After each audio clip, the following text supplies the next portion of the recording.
Saludos Padawans, es con mucho gusto que les doy la bienvenida a una parte muy importante del mundo de Star Wars.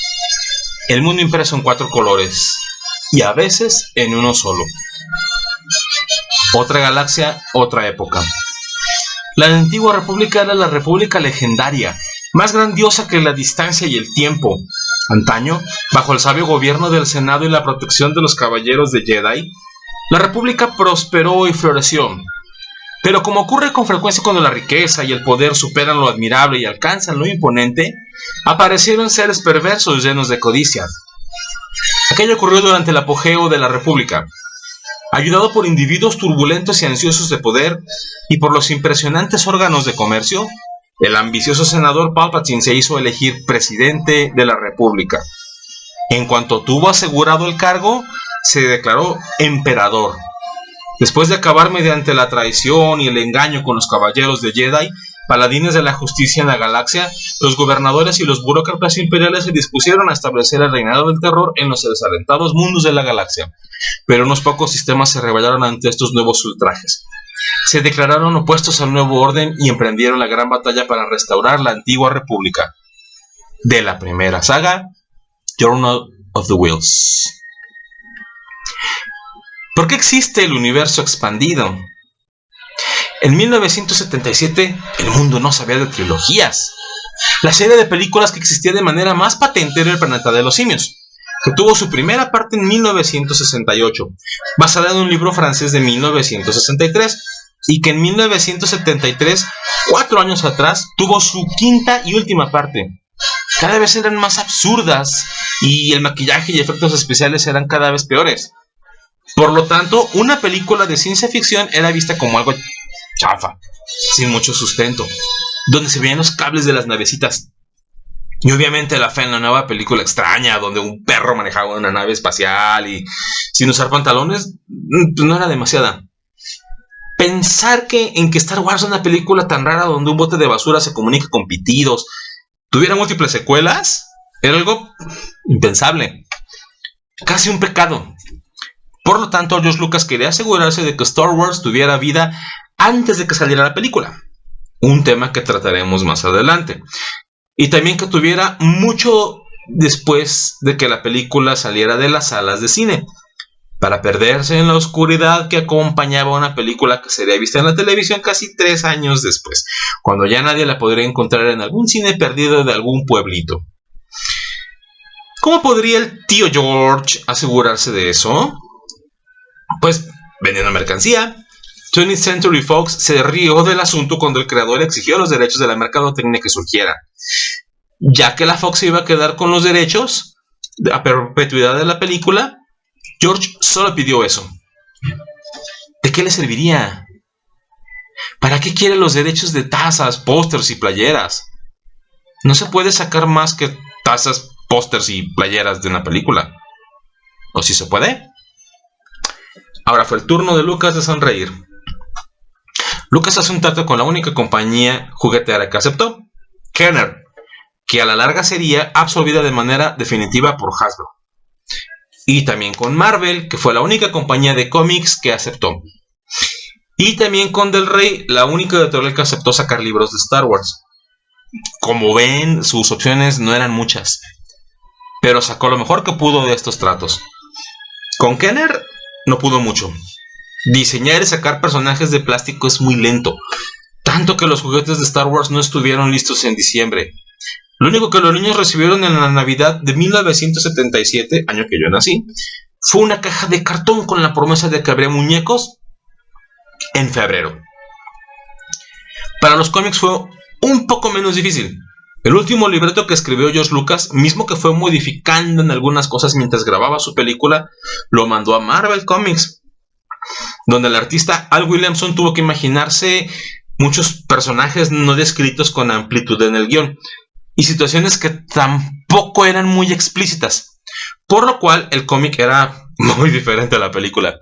Y como quiera, también los cómics son lentos de dibujar, entintar, adaptar, imprimir y sobre todo distribuir, pero quedaron perfectamente posicionados para darnos más y más y más Star Wars. Todo el mundo se sorprendió cuando Star Wars tuvo el gigantesco éxito que tuvo. Era algo nunca antes visto.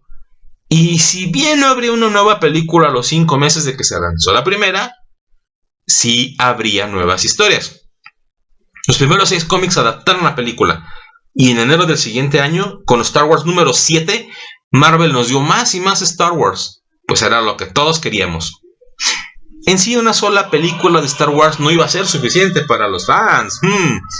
El universo que lo contiene necesita ser más explorado por nosotros. En una palabra, más expandido. No nos bastaba antes y no nos basta ahora. ¿Qué es el universo expandido? Actualmente todos, o casi todos, sabemos que la licencia de Star Wars fue comprada por Disney para que siguiera existiendo más material nuevo de nuestro universo favorito. Y que todo lo que hubiera sido publicado antes de 2014, que no fueran las películas y la serie de Star Wars The Clone Wars, no eran ya parte del canon. Pero, ¿qué significa canon? En una palabra significa oficial. A partir del 25 de abril de 2014, los fans de Star Wars solo estábamos seguros que las películas y la serie en gráficos 3D llamada The Clone Wars, que no hay que confundir con Clone Wars, eran las que contaban. Para los que no lo sabían, la serie The Clone Wars inició en Cartoon Network en el año 2008 y terminó en 2013 apenas. Y la plataforma de servicio de películas y series en línea de reciente lanzamiento, conocida como Disney Plus, lanzará este año los 12 episodios finales de las 7. 7 años después de que se interrumpió. Y es que esta serie es una sucesora espiritual de la anterior, Clone Wars, según las palabras del propio George Lucas en una convención exclusiva que se hace para puro Star Wars, la Celebration número 3 del año 2008. Esta anterior serie fue hecha con dibujos en 2D, creada por Genndy Tartakovsky, quien recién acababa de terminar su primera serie personal, llamada Samurai Jack. También fue una serie extraordinaria, donde aparece por primera vez Asajj Ventress y el General Grievous. Ahí también pudimos ver por única ocasión en una pantalla cómo se ordena Jedi a un Padawan. Y la primera vez que C-3PO es revestido de dorado. Ganó sus premios y la recomiendo mucho. Como les comentaba, antes de interrumpirme a mí mismo, hay mucho material además de las películas. La mayoría de los que estamos aquí viendo esto ya hemos visto libros que cuentan historias de las vidas de los personajes de nuestras películas en otro momento de sus vidas. Videojuegos que cuentan la historia de los caballeros Jedi en los tiempos de la Antigua República. Cómics que cuenten la historia de lo que sucederá mucho tiempo después de que los personajes de las 3 trilogías hayan muerto. Para ser concretos, existen historias como Dawn of the Jedi, 36.000 años antes de los eventos del episodio 1, La amenaza fantasma, y existen historias como los cómics de Legacy, de 136 años luego del episodio 6, El regreso del Jedi. Todo este material antes del 2014 se llamaba Expanded Universe, universo expandido en español, y a partir de esa fecha ya se le conoce oficialmente como Star Wars Legends. Muchos fans solo usan la expresión Legends para referirse a los eventos no oficiales, como decir, no cuenta, son como historias de la casita del árbol del terror de los Simpsons. Cuando hace años, decir universo expandido equivalía a decir, tengo el conocimiento privilegiado, chécate cómo está en realidad la cosa. Y todo esto comenzaba con la publicación de una novela del autor de ciencia ficción, Timothy Zahn. Él ya había ganado un premio Hugo, que es el máximo galardón que se otorga a los libros de ciencia ficción, en el año 1984. Y Lucasfilm le encomendó que escribiera una continuación de El regreso del Jedi. Y sucede que esa novela apareció en 1991, 5 años después del lanzamiento de la película. Ya para entonces nadie recordaba Star Wars, y esta fue la manera perfecta de recordarle al mundo de su existencia. ¿Qué pasaba en el mundo en ese entonces? Muchos de ustedes ni siquiera habían nacido entonces, y no pueden imaginar un mundo donde no haya material de Star Wars cada año. Material de cualquier tipo. Ya para 1991 el mundo se había emocionado con E.T., Indiana Jones, Los Cazafantasmas, Las Tortugas Ninja, Jean-Claude Van Damme, MTV, Michael Jackson. Y empezaba el internet. no parecía haber lugar para Star Wars y sus efectos especiales, que si bien en su momento fueron lo máximo, ya había sido hacía mucho tiempo, y la gente había olvidado que uno no amaba Star Wars por sus efectos especiales. Bueno, sí, pero lo principal eran sus historias. Yo recuerdo que cuando vi El regreso del Jedi en 1986 en el cine, fue la primera película, 1983, yo tenía 6 años. Fue la primera película que vi en el cine. Vaya impresión que iba a causar en mí, ¿verdad? Y recuerdo asimismo que un amigo de la escuela, cuando pasé a segundo grado, me inventaba su propio universo expandido. Jorge se llamaba. Me decía que los episodios 1, 2 y 3 solo existían en Estados Unidos y no podían venir a exhibirse en México, que estaba prohibido. Que le había platicado un primo. Sí, ajá. Que su primo vio la película y que Luke y Leia estaban acostados en su cama cada uno, y que a Leia se le caía su muñeca entre las camas de los dos niños gemelos, y que la muñeca decía mamá, mamá, y que era porque Leia soñaba con la esposa de Darth Vader. Volviendo al verdadero universo expandido, no al que soñaba mi amigo Jorge, Lucasfilm no tenía mucho para darle de referencia a Timothy Zahn, salvo por un juego de rol que apareció en 1987, 4 años después de que terminara de grabarse la última película y saliera en cines, publicado por West End Games, y de allí la editorial Bantam publicó su trilogía de libros, conocida popularmente como la trilogía del Almirante Thrawn. Quienes hayan visto los episodios finales de Rebels, la serie animada, también en gráficos por 3D por computadora, habrán de entender la referencia de quién es el Almirante Thrawn, pero hablaré de eso más adelante, pues es un poco complejo. Su primera novela se llamó Heredero del Imperio y se publicó aquí en México por Editorial Vid y recientemente por Panini. Después pasaremos a hablar más ampliamente de Panini. Esta novela se ubica 5 años después del regreso del Jedi, y Han Solo y Leia están casados, y ella entrena con un sable de luz que le hizo Luke. Se introducen conceptos como los clones, que hay un clon de un Jedi que quiere a los gemelos Skywalker para educarlos como debe ser en los caminos de la fuerza, que existen animales que reprimen el uso de la fuerza, dejando sin poderes a un Jedi o un Sith, y el concepto de una mujer dura, mano derecha del emperador, de nombre Mara Jade, quien terminaría casándose con Luke Skywalker algunos años después. Esta trilogía consta de las obras Heredero del Imperio, Fuerza Oscura Naciente y El Último Comando. Sin embargo, al mismo tiempo que se planeaba y se escribía esta novela, Dark Horse Comics había adquirido los derechos de publicar cómics de Star Wars, porque Marvel los había perdido. Y ellos crearon una miniserie llamada Imperio Oscuro, también publicada por Editorial Vid en nuestro país. Y en esta obra Tom Veitch creó conceptos tales como el Holocron Jedi, que es una herramienta que guarda conocimiento y poder. Y también creó el concepto de que Palpatine podía transferir su conciencia a clones, con el fin de ser inmortal. Aquí Luke encuentra esa terrible verdad y se completa su paso al lado oscuro. También se crea un concepto por primera vez cuando Luke proyecta su imagen, haciendo creer a sus amigos que está con ellos. Cuando Lucasfilm vio la sinergia que podía existir entre todos sus productos, sacó más juegos de rol, expandiendo los lazos entre estos cómics, los libros y esos juegos de rol. Finalmente se suponía que Imperio Oscuro sucedió luego de la trilogía del Almirante Thrawn, promocionándola como las películas de Star Wars que nunca se filmaron, como si fuera la historia de los episodios 7, 8 y 9. Todo esto trajo como consecuencia un resurgir de Star Wars en la conciencia colectiva.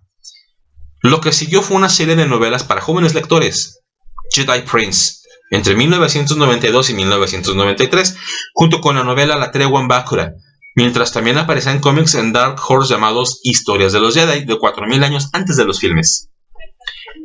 Para cuando todo esto terminó, en 1996, Lucasfilm estaba terminando de poner en marcha un proyecto de un nuevo tipo. Se trataba tímidamente de poner un pie en el agua, a ver si estaba caliente.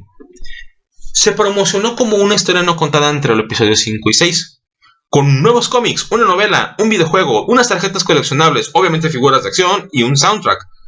Todo bajo el estandarte de Sombras del Imperio. Pero la película misma Sombras del Imperio, el episodio 5.5, no existe.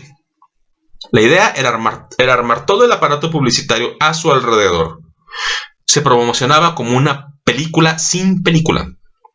Los cómics y el libro cuentan básicamente la misma historia, acerca del príncipe Excisor, líder en secreto de la organización criminal subterránea Sol Oscuro, quien es contratado por el emperador Palpatine, luego de que Darth Vader perdiera no solo la Estrella de la Muerte, sino también al único Jedi que el emperador podía moldear a su imagen y semejanza, Luke Skywalker. Y este jefe criminal asciende luego de la muerte de Jabba a manos de Leia. El videojuego sigue a otro personaje que es Dash Rendar, un mercenario no muy diferente a Han Solo, y que participa casi contra su voluntad en los eventos del Imperio Contraataca, y aparentemente muere a bordo de su propia nave, el Outrider, mientras los rebeldes atacan la base Skyhook del príncipe Excisor. En el espacio igual pasa lo mismo en los cómics que en la novela. Pero aquí en el cómic se revela que este contrabandista con un gran corazón y que dio mucha información relevante a la rebelión no murió ahí. Para finales de la década de los 90 solo faltaba una serie de libros por ser lanzada, y coincidió con el cambio de casa editorial de Bantam Books a Del Rey, y fue la Nueva Orden Jedi. Pero había tanto material del universo expandido con el tema del Imperio que se buscaron otros caminos. La cosa es que el tío George Lucas había prohibido que en ese universo expandido se usaran como marco de tiempo las décadas anteriores a su trilogía original, pues planeaba sacar los episodios 1, 2 y 3. De ahí el probar a los fans con el proyecto Sombras del Imperio. Por lo tanto, los autores no se animaban a experimentar mucho. Pero con las novelas de la Nueva Orden Jedi vinieron los únicos enemigos de nuestros héroes que no se preveían, y que eran extraterrestres de otra galaxia. No eran de esa galaxia muy lejana, no. Eran otra galaxia, se llamaban los Yuuzhan Vong. Eran humanoides muy feos, altos, no eran registrados por un usuario de la fuerza, ya sea Sith o Jedi, ni la fuerza misma les afectaba mucho físicamente. Te gustara o no te gustara, así era el universo expandido en aquellas épocas. También podías hallar historias nuevas del universo expandido en los videojuegos, ya fueran los de navecitas llamados Rogue Squadron, que aparentemente fueron inspirados sus pilotos de manera retroactiva por la nave Rogue One, o el de la película reciente, o en los videojuegos de Dark Forces tipo Doom o Quake, donde seguías a un rebelde con aspiraciones de Jedi llamado Cal Katarn. Pero estos son videojuegos, no libros, así que continuemos. Un último elemento de importancia para entender este universo expandido, ahora llamado Legends, era la base de datos Holocron. Este nombre proviene de unos aparatos usados por los Jedi y los Sith para que fueran depósitos de sus conocimientos. Bien, pues en 1998 apareció en el mercado un paquete de 2 discos para PC llamados Star Wars Behind the Magic, detrás de la magia. La verdad es que están bien padres. Yo llegué a conseguirlos. Es un esfuerzo muy interesante por ser una enciclopedia de Star Wars y contener material previamente no visto, como las escenas eliminadas de las películas antes de que existieran los DVDs. Se quiso dar continuidad dentro de LucasArts, la división de software de las empresas de George Lucas, a este proyecto, que ahora sería una gran base de datos para no caer en contradicciones y errores, en una gran franquicia que ya contaba con más de 65 millones de libros vendidos. El encargado del proyecto, Leland Chee, dio a conocer en el año 2012 que esa base de datos, el Holocron, había sido dividida en 5 niveles de canonicidad, y son como siguen por orden de importancia. G-Canon, esto es lo que sea que haya hecho George Lucas personalmente en el cine, las películas. T-Canon, los productos televisivos en los que Lucas haya participado. C-Canon, universo expandido que incluye cómics, ¿sí?, libros y videojuegos. De hecho, lo que afectara a la historia principal, como Starkiller, el aprendiz de Darth Vader en los juegos de The Force Unleashed para el Wii, eran supervisados a gran detalle por Lucas. Es canon secundario, todo lo que contradiga lo anterior, que es lo importante. Sí, incluido el especial de Navidad. G-Canon, elementos del programa de televisión nunca lanzado Detours, de ahí la D. En el año 2013, Seth Green, algunos lo conocerán, dijo que se habían completado 39 episodios más otros 65 libretos, pero a pesar de ser casi 2 temporadas, se canceló por ser un show de comedia. Y está a punto de lanzar Disney la trilogía de secuelas. En el 2018 confirmaron que se cambiaría la intención del show para que no fuera de comedia. Este no cuenta como canon, es el no canon, N-canon. Este no es un nivel de canon, es simplemente cuando no está el material en canon. Como por ejemplo cuando Yoda y Darth Vader aparecieron en los videojuegos de Soul Calibur. Es ahora como en estos tiempos un poco inquietante el ver cómo se preocupaban en aquel entonces por el canon a tal grado que se les subdividía en clasificaciones. Se podría decir que rayaban lo obsesivo y limitante. Como tal, Lucasfilm decidió eliminar estas clasificaciones y comenzar desde cero, nombrando como Legends a todo lo que hemos visto, sin haber explicado a profundidad a qué nivel se podía encontrar el detalle de Star Wars. Aunque ya nada más queda Legends y Canon. ¿Cómo era la cronología en aquel entonces del universo Star Wars, que ahora se conoce como Legends? Con el lanzamiento oficial de un material promocional correspondiente al episodio 9, The Rise of Skywalker, luego hablamos de eso. La línea de tiempo del mundo de Star Wars, al igual que en nuestro mundo, tiene un punto de inicio, que se conoce como el año 0, o también como el incidente de la base Starkiller. Pero previamente se hizo oficial la cronología del universo expandido, publicada en los cómics a partir de Shadows of the Empire en 1996, que fue cuando se pasó a cómic. Y esta anterior cronología tenía como punto de partida la batalla de Yavin. Fue tan importante la destrucción de la Estrella de la Muerte que en la galaxia, que aún no tiene nombre, no sabemos cómo se llama, se tomaba como elemento más decisivo para el establecimiento de la nueva república. En inglés se identifica con las siglas BBY, Before the Battle of Yavin. Yavin, ya saben, es ese planeta donde termina la cuarta película de Star Wars. Todo lo que ocurre antes del año 0, año en que Luke Skywalker destruía casi solo el arma máxima del Imperio Galáctico. Y con las siglas ABY, After the Battle of Yavin, todo lo que ocurría después. Así, por ejemplo, la amenaza fantasma episodio 1 ocurre en el año 32 BBY y en el regreso del Jedi ocurre en el año 6 ABY. Star Wars como Star Wars Legends. A pesar de que de un plumazo se aventó todo el universo expandido bajo el tapete de Legends, sí existen esfuerzos, aunque no por parte de Disney, para continuar creando historias libres del peso que significa ser parte del canon y disfrutarlas sin preocuparnos por cómo encajan en la gran narrativa oficial. Estos son básicamente los cómics de la serie Knights of the Old Republic, muy venerados, todas esas historias.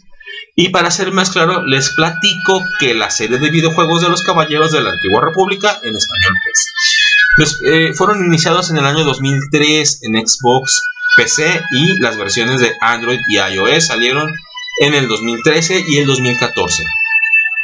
A partir de ahí se lanzaron cómics a manera de precuelas del videojuego y se tomó la decisión de permitir que continúen sacando estas historias para no afectar a los consumidores de esa historia en los videojuegos y los cómics, ya que a fin de cuentas no afecta a lo actual, ya que estos eventos ocurren 4000 años antes de las películas. Existe un gran interés por parte de Disney para que haya gente dedicada a mantener una continuidad lógica y respetarla a través de todas las publicaciones y todos los videojuegos actuales. Y para poder conmemorar el lanzamiento de la nueva continuidad, el nuevo canon, Disney planeó por un tiempo un esfuerzo publicitario que se le llamó The Force Friday, el viernes de la fuerza. El concepto era familiarizarnos con los nuevos estándares de este mundo que iba a continuar, libres de toda la carga del universo expandido. Bien para algunos, mal para otros. Para acompañar la primera película se lanzó un libro que se llama Star Wars Aftermath, escrito por Chuck Wendig, Es el primero de una trilogía que explora los sucesos entre el episodio 6, El regreso del Jedi del 83, y el episodio 7, Despertar de la Fuerza del 2015. Este libro fue publicado el 4 de septiembre del 2015, o sea, el Fourth Friday, pero como dije, no se lanzó solo, fueron por lo menos 20 novelas y cómics de varias editoras. No fue muy bien recibido, pero contiene el primer personaje abiertamente gay de Star Wars, un almirante imperial. Y hubo una nueva serie de Star Wars en Marvel Comics, Shattered Empire, y un videojuego, Star Wars Uprising, y apareció otro libro escrito por Claudia Gray llamado Star Wars Lost Stars. Es del género Young Adult, YA. Es un tipo de literatura juvenil muy en boga desde hace por lo menos 2 décadas, que incluyen obras tipo Los Juegos del Hambre, Maze Runner, Correr o Morir, Crepúsculo, etc. Sé que no siempre es muy bien recibido este tipo de literatura entre los varios fans, pero esto demuestra que Disney quiere llegar a varios tipos de público, y eso está muy bien. Esto es un negocio, y mientras más gente ame Star Wars, más tiempo durará con nosotros. Lost Stars cuenta la historia romántica de una chica de color, Cina Ree, y un chico rubio, Thane Kyrell, y cómo ambos suben en los rangos del Imperio Galáctico hasta que Thane ve las atrocidades de aquella institución que tanto amaba. Todo está ambientado a lo largo de las películas de la trilogía original, con uniones planeadas para que aparezcan personajes y situaciones de los personajes originales, salvo Luke Skywalker. Thane ve cómo los rebeldes asesinan 2 millones de personas a bordo de la Estrella de la Muerte, pero también cómo apoyan a planetas en desgracia, cosa que Siena no comprende, y ella va y lo busca por ser un desertor, y cuando lo encuentra, consuman su amor, y ella lo declara muerto ante el Imperio para que ya no lo busquen. Su historia romántica se vuelve más y más trágica hasta que ella jura matarlo. No lo logra, y sale muy lastimada de la explosión de la segunda Estrella de la Muerte. La ascienden a capitana, y le toca estar presente en la batalla de Jakku, conectando así la trilogía original con la trilogía nueva de secuelas. No voy a arruinarles aquí el final, o como dicen los españoles, a destriparles el final, pero es suficiente para que decidan si les interesa adquirir esta obra, publicada por Panini en México. Y es aquí donde pasamos a la segunda parte de lo que vine a hablarles hoy, que es Star Wars Manga. ¿Cómo se relacionan? Esperen y verán. 2 años después de que se publicó este libro, en 2014, la empresa Line Corporation en Japón adquirió la licencia para lanzar un webcómic basado en ese libro. Para los que se lo preguntan, sí, es la misma empresa que sacó una app para celular que se parece mucho al WhatsApp. Dibujado por Yusaku Komiyama, ella hizo ciertas adaptaciones, aunque muy pocas. Y la más notable fue la inclusión de la tripulación de la Rogue One en un par de paneles, demostrando lo que sí está en canon. Para su publicación, la empresa Yen se encargó de publicar este webcómic ya en formato físico y solo en Estados Unidos. Panini tomó la licencia para Latinoamérica y los está publicando aquí en México. El año pasado sacó los primeros 2 tomos, y el tercero y último, hasta el día de hoy que estoy grabando, que estoy aquí con ustedes, aún no ha sido lanzado en español.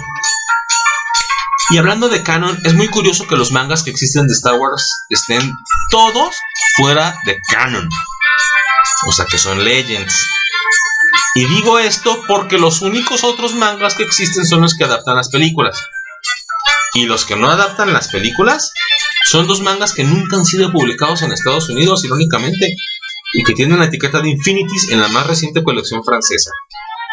Estos cómics son lanzados por la empresa Tokyo Pop en el año 2006, y todas las historias perfectamente pueden ser canon, pero por su contenido atrevido y direcciones fuera de lo común hacia las que van las historias, no pueden ser consideradas canon.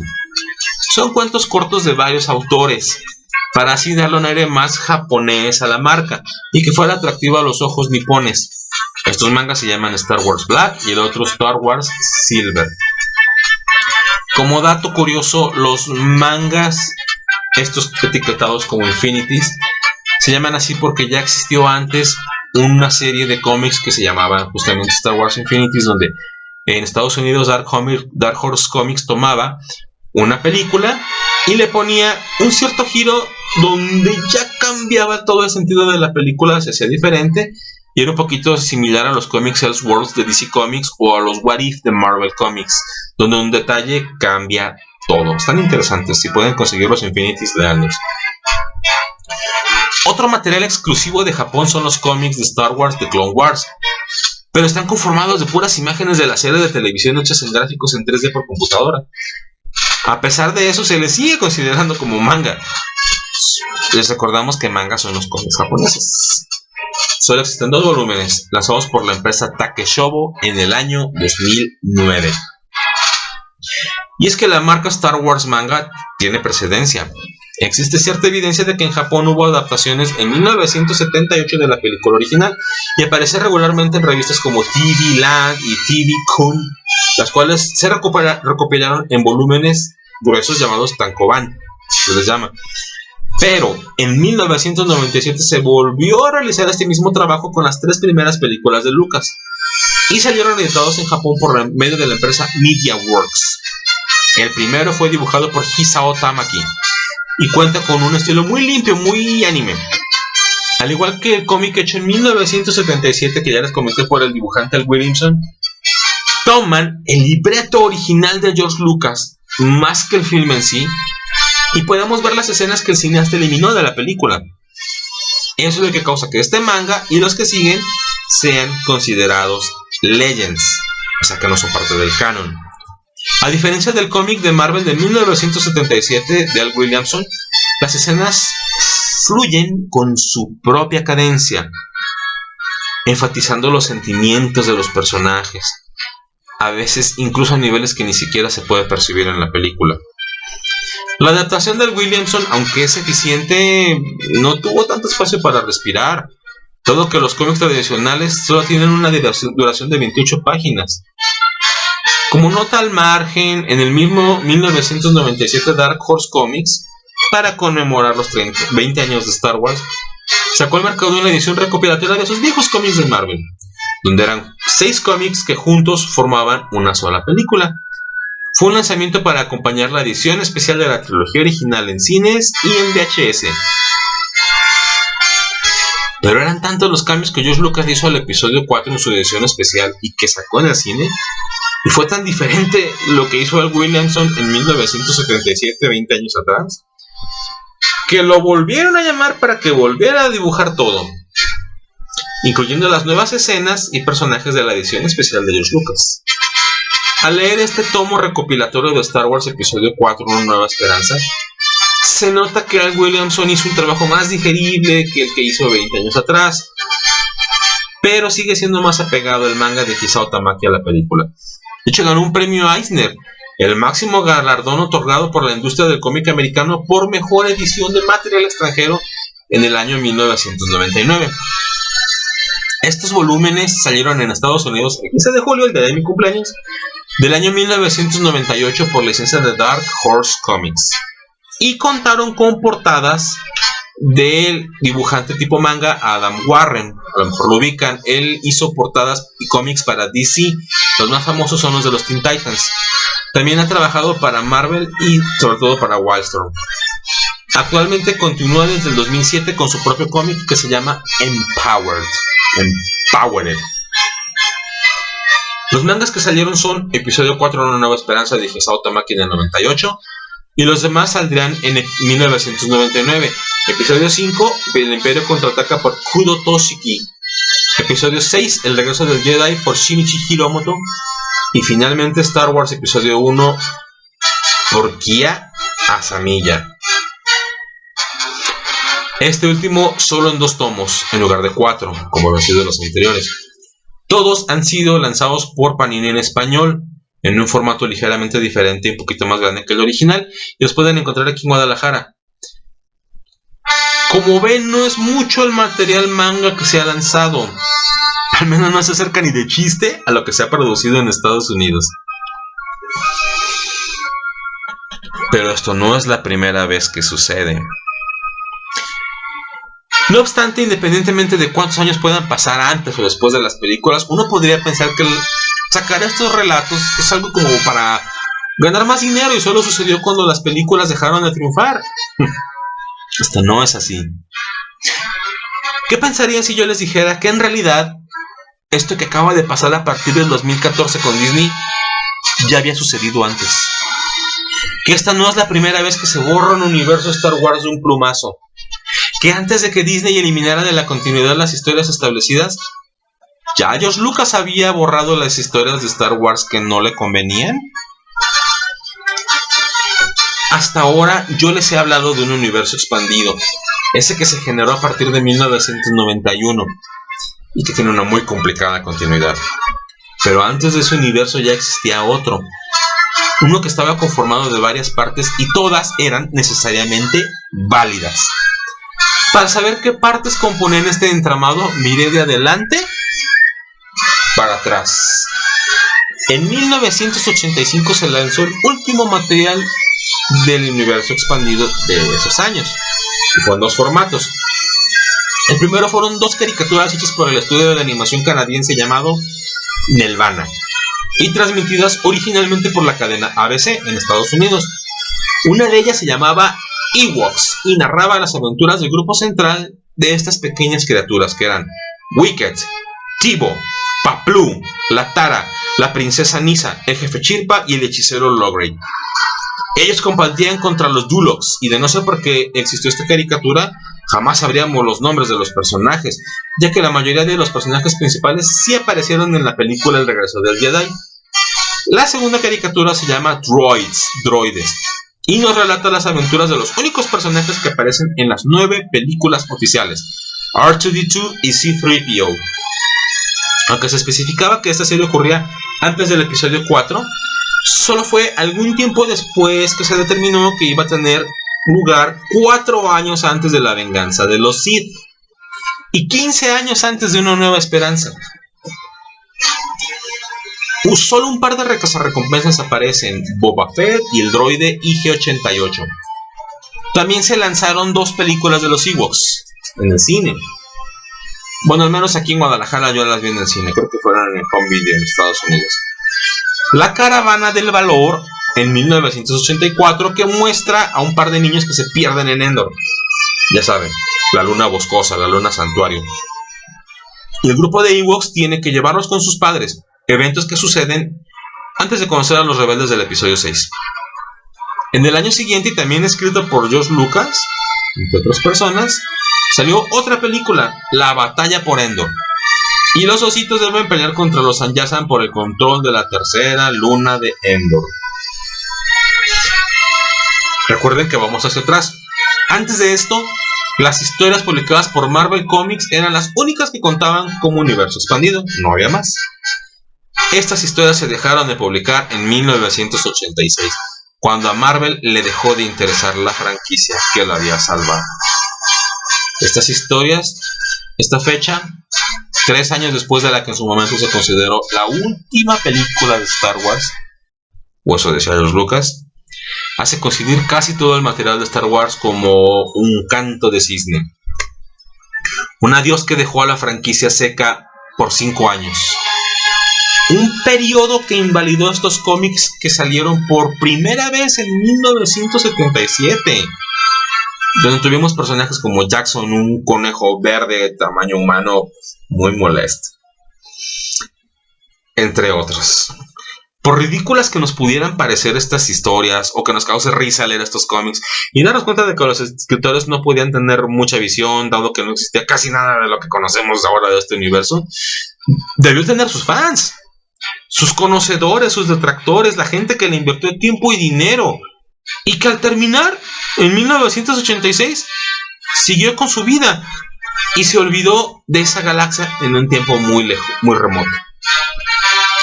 Y aún así, estos cómics solo refrendaron lo que se podía conocer como un universo expandido primitivo. Y nos estamos yendo más atrás, en forma de escenas eliminadas del guión de las 3 primeras películas, y que al no ser parte de la película en su forma final, ya no son canon. Estoy hablando en particular de la adaptación a novela que Lucasfilm lanzó en 1976, antes de que siquiera existiera la primera película. En efecto, el primer material del universo expandido salió al público antes que la primera película. De hecho, es tratado desde su título como material tomado de otro material más antiguo, como si fuera historia real. Se llama Star Wars from the Adventures of Luke Skywalker, en su forma original. Lanzado en noviembre de 1976, fue escrito en realidad por Alan Dean Foster, pero Lucasfilm exigió que no tuviera crédito como escritor y que el libro fuera publicado como escrito por George Lucas. Afortunadamente esto no pareció molestar a Foster nunca, y lo que jamás llegó a la pantalla fueron escenas como Luke portándose como un inconsciente que casi atropella a una ancianita en su carro, en su Landspeeder, que jamás fue filmada, y otras que sí fueron filmadas pero que se eliminaron permanentemente porque ya ni siquiera tienen la calidad para ser metidas en alguna edición especial, como Luke viendo desde el desierto la batalla del destructor estelar de Darth Vader contra la nave Tantive 4 de Leia, y abandonando su viejo robot Treadwell, o Luke yendo a la estación Toshi, que la mencioné en la película, a ser bulleado por sus amigos y a reencontrarse por primera vez con su viejo compañero Biggs Darklighter, a quien le anuncia que se graduó de la Academia Espacial Imperial y que a la primera oportunidad se iba a brincar a la Alianza Rebelde, cambiando de landos.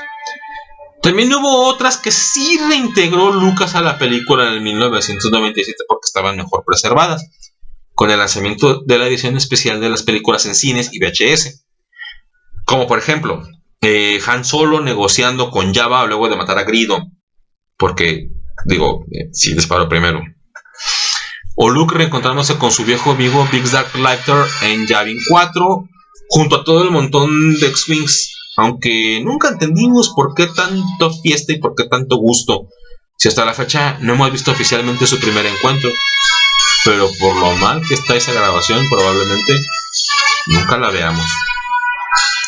Pero quizá la pieza más importante del universo expandido que Lucas no tomó en cuenta en esos primeros años fue el prólogo de la novela. Un prólogo que yo leí al principio de esta grabación y que volveré a leer ahora para que tenga más claridad. Otra galaxia, otra época. La antigua república era la república legendaria, más grandiosa que la distancia y el tiempo. No era necesario decir dónde estaba ni de dónde venía, sino saber tan solo que era la república. Antaño, bajo el sabio gobierno del Senado y la protección de los caballeros de Jedi, la república prosperó y floreció. Pero como ocurre con frecuencia cuando la riqueza y el poder superan lo admirable y alcanzan lo imponente, aparecieron seres perversos llenos de codicia. Aquello ocurrió durante el apogeo de la república. Al igual que los árboles de gran tamaño, capaces de soportar cualquier ataque externo, la república se pudrió en su interior, a pesar de que el peligro no era visible desde afuera. Persuadido y ayudado por individuos turbulentos y ansiosos de poder, y por los impresionantes órganos de comercio, el ambicioso senador Palpatine se hizo elegir presidente de la república. Prometió reconciliarse con los descontentos del pueblo y restaurar las añoradas glorias de la república.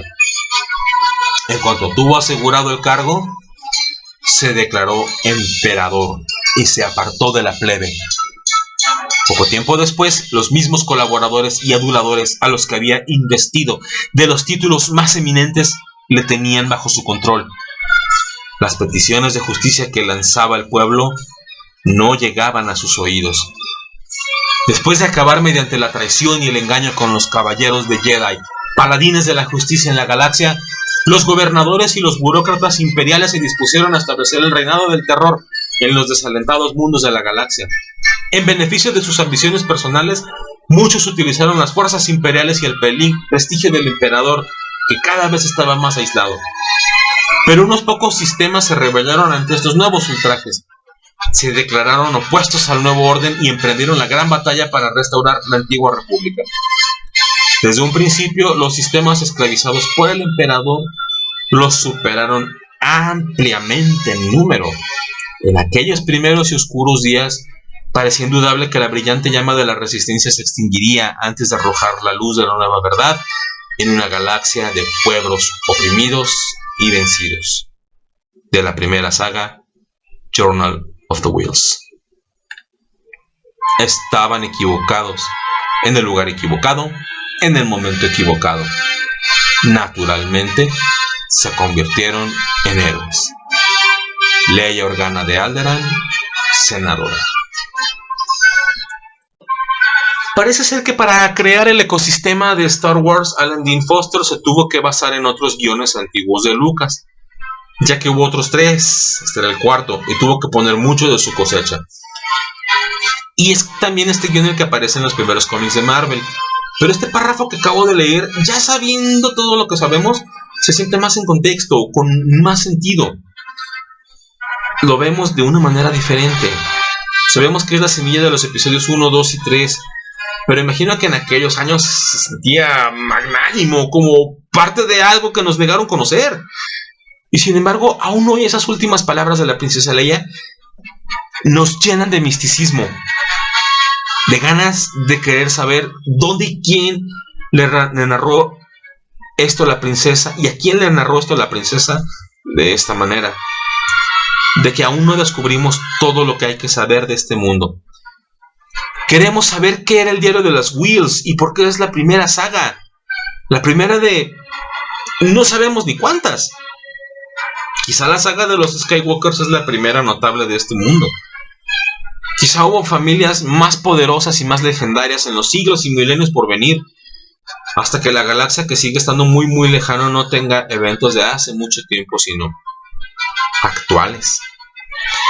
Continuando con el universo Star Wars, que fue eliminado por el universo expandido y que después a su vez sería eliminado por Disney, resulta ser que Alan Dean Foster tenía como parte de su contrato el escribir por lo menos una secuela original al original libro de las aventuras de Luke Starkiller.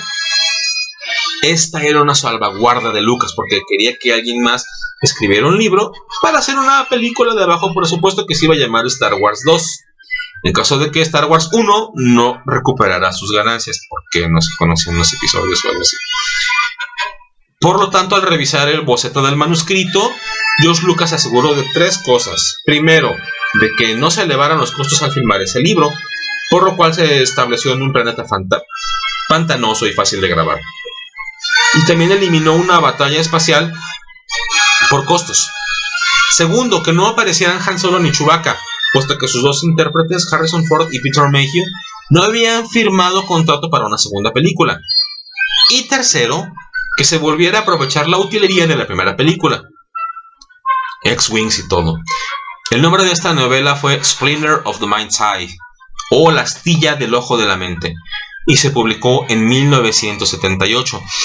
Un año después de la película original. Trata acerca de que Luke y Leia buscan partidarios y seguidores de la Alianza Rebelde, y cuando su nave se estrella en el planeta pantanoso de Mimban, encuentran a una ancianita en una cantina llamada Hala, quien identifica a Luke como un usuario de la fuerza, y le muestra una astilla del cristal Kyber, el cual se usa para concentrar la fuerza, y lo llevará hasta el cristal entero, a cambio de que la saquen del planeta. Junto con los droides, R2-D2 y C-3PO, todos son capturados por soldados imperiales. Luke lo derrota. Luego de varias aventuras, y escapan con Hala del planeta. El cristal Kyber es un MacGuffin remanente de los libretos primitivos de la primera película, que luego eliminaría a Lucas y que a la larga ya fue insertado en la comunidad canon de Star Wars, diciendo que los cristales que enfocan la hoja de energía de un sable de luz se llaman cristales Kyber, no Kyber como antes. Como es evidente, la película original triunfó, y no solo no se adaptó Splinter of the Mind's Eye al cine, sino que la secuela de este libro nunca se escribió, ya no era necesaria. Lucas mismo escribió lo que siguió, El Imperio Contraataca, y junto con los cómics de Marvel, esta historia se considera como la primera del universo expandido. Sin embargo, ya para 1994 se le colocó como una historia canon que sucedía un año antes de la película Episodio 5, El Imperio Contraataca. Y antes de que se estrenara esta película, hubo una trilogía de libros que se llamaba The Han Solo Adventures, escritos por Brian Daley, quien escribió los radiodramas de Star Wars producidos y transmitidos por National Public Radio en 1981, 83 y 1996, el de la película del 83, 3 años después. Y para 1983, junto con la película Episodio 6, El Regreso del Jedi, se lanzó otra trilogía de libros, esta vez de Lando Calrissian Adventures, escritos por L. Neil Smith. Y con esto se cubre todo el material extra lanzado durante los primeros 10 años de la saga, de 1977 a 1987, incluso un poquito más, porque la primera novela que adaptaba al primer filme salió a la venta en noviembre del 76. ¿Qué sigue para nosotros como fans de Star Wars? En días recientes, a finales de febrero del 2020, se anunció en redes sociales el lanzamiento de una nueva era para contar historias dentro del canon, 200 años antes del episodio 1, La amenaza fantasma. Esta nueva película se llama La Alta República, de High Republic. Solo se sabe que habrá una gran cantidad de escritores, incluida Claudia Gray de Lost Stars, colaborando en una época dorada de los Jedi en su apogeo, enfrentando unos enemigos que solo se describen como vikingos espaciales, los Nihil, de apariencia tosca y no muy cercanos a lo que se ha visto en este universo. El universo expandido de manera subjetiva. Acabamos de ver todo lo que Disney eliminó de su historia oficial para convertirlo en Legends de manera objetiva. ¿Pero qué significa para el corazón de los fans? ¿Qué sentimientos involucra su eliminación? En lo personal soy de la idea que el universo expandido no fue eliminado. Los libros y cómics y videojuegos tal vez se seguirán vendiendo.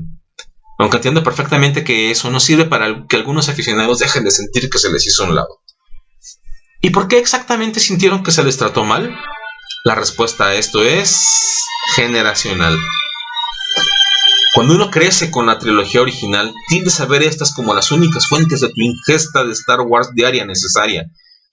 Y si no tienes dinero o interés de ver fuera de los 24 cuadros por segundo de George Lucas, pues entonces los cómics de Marvel o las tarjetas o los juegos de rol no son relevantes para ti. Te es suficiente ver cómo tu saga favorita de películas va influyendo en videojuegos, otras películas como Krull, series de TV como Invasión, B, caricaturas como Thunder el Bárbaro, programas espaciales como el de Ronald Reagan, cómo todo mundo usa referencias a esta saga en todos los medios posibles y cómo se va perdiendo su impacto cultural como algo cool. Y se ve rebajada en agua hasta convertirse en un episodio de Los Pequeños Muppets. No deja de ser un gran episodio de Los Pequeños Muppets. E incluso a veces creces y te das cuenta de que una de las grandes fallas de Star Wars fue la creación del especial de Navidad, donde todos, hasta Lucas, estuvieron involucrados. Y que pues la familia ridícula de Chewbacca, incluido el abuelo libidinoso de Lumpy, son parte del canon sagrado. Debido a que en este especial aparece por primera vez Boba Fett, tenía gran valor canónico, aun si su armadura tenía otros colores y el arma que usa y el animal que monta no aparecerían sino hasta la serie de TV para Disney Plus, The Mandalorian. También esta serie hace canon el día de la vida del especial de 1978, el especial de Navidad, ya que la infancia del Mandaloriano se ve marcada cuando sus padres mueren durante una celebración del día de la vida, donde todos van vestidos de rojo. Luego llegan varios años de sequía. Para los fans que fueron niños durante los 90s, esas épocas donde no hubo secuelas ni precuelas, fueron años de investigar lo que pasaba después de aquellos filmes viejos que solo conocían por medio de cassettes VHS. Y resultaba que sus esfuerzos eran recompensados. Podían comprar cómics donde veían suceder las cosas en tiempo real. Esos videojuegos de Jedi Knight, Dark Forces, de Rogue Squadron, esos eran sus secuelas. Eran lo que les daba la vida en la fuerza, cuando los fans de antes ya nos habíamos movido otras cosas. Sus imaginaciones colectivas volaban cuando veían cosas alocadas, como el espíritu de Sheev Palpatine cambiando de cuerpos, como Chewbacca muriendo aplastado por una luna, como Han y Leia teniendo gemelos y luego un tercer hijo que luego se volvería un Jedi oscuro, como Luke casándose con su antigua enemiga y entrenándola como Jedi. Probablemente los entusiastas antiguos veíamos cosas así y decíamos, esto es demasiado diferente de las películas, es imaginación volando demasiado cerca del sol. Pero la cosa es que no nos tocó nuestra etapa más temprana. cuando uno se encariña más con las historias de la niñez.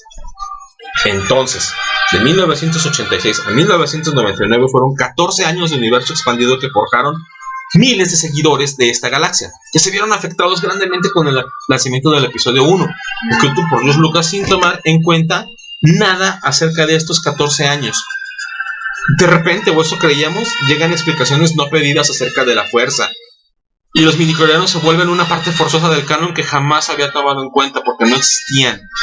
De repente se vuelve campo fértil para historias que nunca habías imaginado, en parte porque Lucas no quería que se tocara el tiempo ni los personajes que abarcarían estas películas, y los tenía restringidos. Se libera de eso, y de repente el alcance y el contexto del universo expandido cambia de enfoque. Evidentemente, Dark Horse Comics dedica casi todos sus esfuerzos a ampliar nuestro conocimiento de esta etapa alrededor de las precuelas. Y de nuevo, la generación de los 90, como pasó con la de los 80, ve cómo las nuevas historias de los 2000 desplazan a las anteriores. Aunque las suyas siguen siendo válidas, las de los 80 no. Y mientras una generación se ve marcada por Darth Vader, Han Solo, Luke Skywalker y los cazarrecompensas, la que sigue se ve marcada por el gran almirante Thrawn, la Academia Jedi, los Yuuzhan Vong, Mara Jade. Y la que sigue se ve marcada por cientos de Jedi antiguos, Clone Trooper, Ahsoka Tano, Asajj Ventress, Mace Windu. Y durante un tiempo, el futuro de Star Wars se vio estancado. Dark Horse tuvo que dedicarse a inventar una línea de cómics que se llamaba Vector, donde eventos de todas las épocas se conjuntaban, dando la ilusión de que había más material, con solo esas pocas películas que existieron para basarse en ellas, y crear mundos nuevos para siempre. Y esto era porque Lucas dio la orden de no más películas. George Lucas había aparentemente cumplido lo que se proponía desde un principio: terminar la saga de los Skywalker y empacar e irse a jubilarse. Era una sentencia de muerte. Terminar la saga de los Skywalker. No había precedente para esto. En mayo del 2011 comenzaron las pláticas para que Lucasfilm fuese adquirida por Disney. Cuando esto se concretó en diciembre del 2012, hubo muchas opiniones encontradas por parte de los fans. En ese mismo año, en enero, George Lucas había anunciado que dejaría los grandes blockbusters para dedicarse a las películas más pequeñas. Y Kathleen Kennedy fue anunciada como copresidenta en junio, para después ser la única presidenta. Lucas dio un anuncio formal diciendo que era su retiro y que quería que Star Wars siguiera viviendo sin él. Es comprensible que cambiaran las reglas al llegar a un nuevo patrón, pero como durante mucho tiempo no se dijo nada respecto al universo expandido, muchos todavía albergaban la esperanza de que se respetara la confusa línea de tiempo que tenía. Decían que no era posible, dado que tanto tiempo se había invertido en crear toda esta fantasía. Y los detractores argumentan que sí, que es mejor que el nuevo canon sean historias menos exageradas y locas, que no haya 3 muertes distintas de la Jedi Shakti, incluso una de ellas grabada por George Lucas y que se tuvo que eliminar del episodio 3, La venganza de los Sith.